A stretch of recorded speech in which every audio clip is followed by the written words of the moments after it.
बच्चों, आज हम लोग हिंदी का एक विशेष टॉपिक सारांश के बारे में चर्चा करेंगे कि सारांश कैसे लिखा जाता है। सारांश का मतलब होता है कि जो भी हमारा पाठ है उसको कम शब्दों में हम अपनी पूरी कहानी को बता दें, इसे सारांश कहते हैं। तो सारांश हमें बहुत विस्तृत रूप में नहीं लिखना होता है, इसे अपने कम शब्दों में एक छोटा सा पैराग्राफ करके मुझे पूरी कहानी उसमें बताना होता है। इसी चीज़ को सारांश कहते हैं। और ये जो सारांश है ना, ये एग्ज़ाम्स में आते हैं और बच्चे बहुत परेशान हो जाते हैं कि किस तरीके से हम सारांश लिखें। तो जो भी कहानी होती है, जैसे कि हम लोग अगर कहीं जाते हैं तो वहाँ की सब चीज़ों को देखते हैं, लेकिन हम लोग किसी से भी जब उसका वर्णन करते हैं तो सभी चीज़ों का संक्षिप्त में वर्णन नहीं करते हैं। जो महत्वपूर्ण होती हैं, जो अच्छी अच्छी चीज़ें होती हैं, उनको ही हम लोग बताते हैं। तो ठीक उसी तरीके से जो भी पाठ को हम लोग पढ़ते हैं, उसकी पूरी कहानी को समझने के बाद उससे हमने कौन सी स्टोरी सीखी, कितनी सीखी, उस चीज़ को अपने शब्दों में लिखने को ही सारांश कहते हैं। तो मैंने आज जो लिया है पाठ वो है 3 दिन, और आज मैं इसका जो है सारांश आप लोग को बताऊंगी। ये पाठ जो है पुस्तक में बहुत लंबा और बड़ा दिया हुआ है और इसको मैंने बहुत छोटा सा करके एक सारा कहानी के रूप में बनाया है। तो ये जो है एग्ज़ाम में जब इस आए तो आप इस तरीके से भी इसको लिखेंगे तो आपको बहुत अच्छे मार्क्स मिलेंगे। तो ये आज मैं इस सारांश को आप लोगों के साथ शेयर करने जा रही हूँ।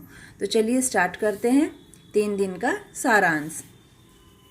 पैनगढ़ के राजा अजय प्रताप सिंह ने अपनी पुत्री लीलावती के स्वयंवर की घोषणा की, जिसकी अनोखी शर्त यह थी कि जो राजकुमार 3 दिन के मध्य राजकुमारी से बात कर सकेगा वही उससे विवाह कर पाएगा, अन्यथा उसका सिर कलम कर दिया जाएगा। इस अनोखी शर्त को सुनते ही दरबार में आए सभी राजकुमार डरकर भाग गए। केवल राजवीर नामक किसान पुत्र ने इस शर्त को स्वीकार किया। उसने अपने पिताजी की दी हुई धनराशि की सहायता से एक सोने का हाथी बनवाया, जिसमें बैठकर वह राजा के महल में पहुंचकर 3 दिन से पहले ही राजकुमारी से बात कर लिया और अगले दिन राजा के सामने अपनी सच्चाई बता दी, जिसे राजकुमारी ने भी स्वीकार किया। जब राजा अजय प्रताप सिंह ने पूरी सच्चाई सुनी तो खुश होकर अपना मुकुट उतार कर राजवीर के शीश पर रख दिया। तो बच्चों, ये था पाठ 3 दिन का सारांश, जिसको कि मैंने बहुत ही कम शब्दों में पूरी कहानी का वर्णन कर दिया है। उम्मीद है कि आप लोगों को ये समझ में आया होगा और इसी तरीके से हम किसी भी कहानी को कम शब्दों में बता करके उसे सारांश के रूप में लिख सकते हैं, और ये एग्ज़ाम में बहुत पूछा जाता है। तो बच्चों, आप लोगों को इसी तरीके से अगर और किसी पाठ का सारांश मुझसे चाहिए तो आप लोग मुझे ज़रूर बताइएगा। हिंदी से रिलेटेड अगर आपको कोई भी टॉपिक पे मुझसे जानकारी चाहिए तो आप लोग मुझे ज़रूर बताइएगा, मैं उसे ज़रूर पूरा करूँगी।